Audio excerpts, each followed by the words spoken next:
Assalamualaikum warahmatullahi wabarakatuh. Hadis ke-6. An Abi Hurairah radhiyallahu anhu qala Rasulullah sallallahu alaihi wasallam salasatun la turaddu da'watuhum as-shaimu hatta yuftira wal imamul adilu wa da'watul mazlumi wa yarfa'uha Allahu fawqal ghamami wa yuftahu laha abwabus samai wa yaqulu rabbi wa izzati la ansurannaka walau ba'da hinin.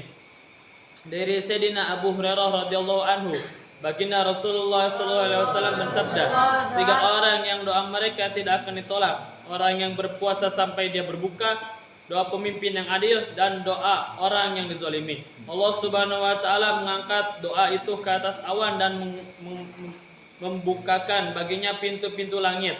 Dan Allah Subhanahu wa taala berfirman, demi kemuliaanku pasti aku akan menolongmu walaupun suatu saat nanti sesuai dengan kemaslahatan. Hadis riwayat Ahmad, Tirmizi, Ibnu Zaimah, Ibnu Hibban dari kitab At-Targhib. Faedah dalam kitab Durrul Mansur diriwayatkan dari Sayyidatina Aisyah radhiyallahu anha bahwa apabila bulan Ramadan tiba, raut wajah baginda Rasulullah sallallahu alaihi wasallam berubah. Beliau lebih memperbanyak jumlah rakaat salat dan berdoa lebih tawadu, penuh rasa takut kepada Allah Subhanahu wa taala. Menurut riwayat lain, Sayyidatina Aisyah radhiyallahu anha mengatakan bahwa beliau tidak pernah berbaring di tempat tidurnya hingga usai bulan Ramadan. Riwayat lain menyatakan bahwa saat bulan Ramadan Allah Subhanahu wa taala menyuruh para malaikat pemikul arsy, tingkatkanlah amalan kalian masing-masing. Aminilah doa-doa orang yang berpuasa. Banyak sekali hadis yang menyatakan bahwa doa-doa pada bulan Ramadan dikabulkan secara khusus. Hal ini tidak diragukan sedikit pun kebenarannya. Jika Allah Subhanahu wa taala telah berjanji dan nabinya yang terpercaya telah memberitahu kita, maka kita jangan ragu sedikit pun.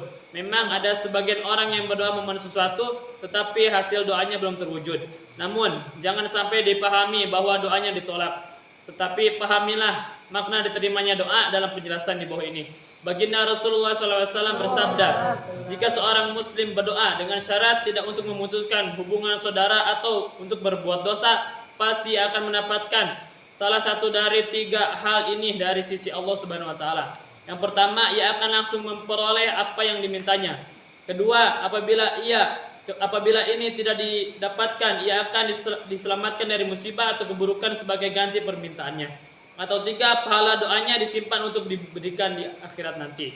Hadis lain menyebutkan, pada hari kiamat Allah Subhanahu wa taala akan memanggil seorang hambanya dan berfirman, wahai hambaku, aku telah menyuruhmu agar berdoa kepadaku dan aku berjanji akan mengabulkannya. Lalu, apakah kamu telah memohon kepadaku?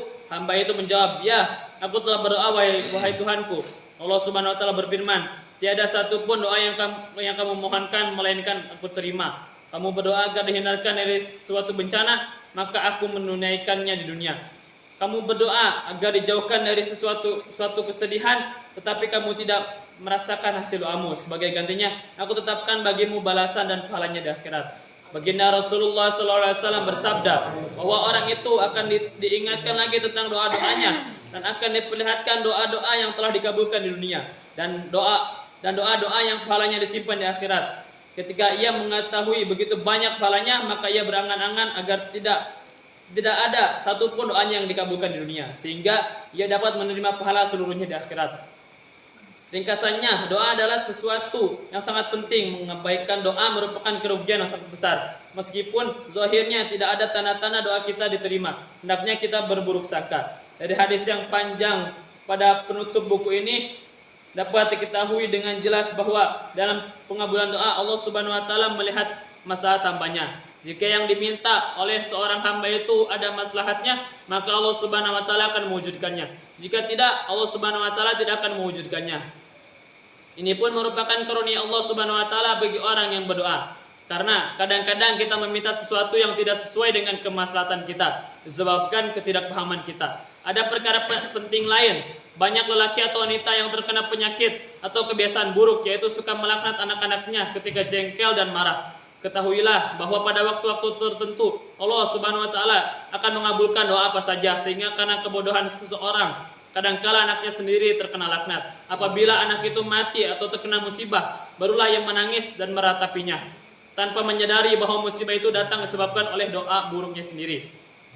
Baginda Nabi SAW bersabda, jangan mengutuk diri sendiri, anak-anak, harta benda, dan pembantu. Karena ada suatu waktu tertentu setiap doa dikabulkan, terutama pada bulan Ramadan. Sepanjang bulan itu adalah saat-saat mustajab, maka berhati-hatilah dengan lisan kita pada bulan Ramadan ini. Dari Sayyidina Umar radhiyallahu anhu, baginda Rasulullah SAW bersabda, barang siapa mengingat Allah Subhanahu wa taala pada bulan Ramadan, maka Allah Subhanahu wa taala akan mengampuni dosanya, dan Allah Subhanahu wa taala tidak menolak doa orang yang berdoa. Di dalam kitab At-Targhib, Sayyidina Ibnu Mas'ud radhiyallahu anhu meriwayatkan bahwa setiap malam bulan Ramadan, penyuruh dari langit berseru, wahai pencari kebaikan, mendekatlah dan tingkatkanlah amal solehmu.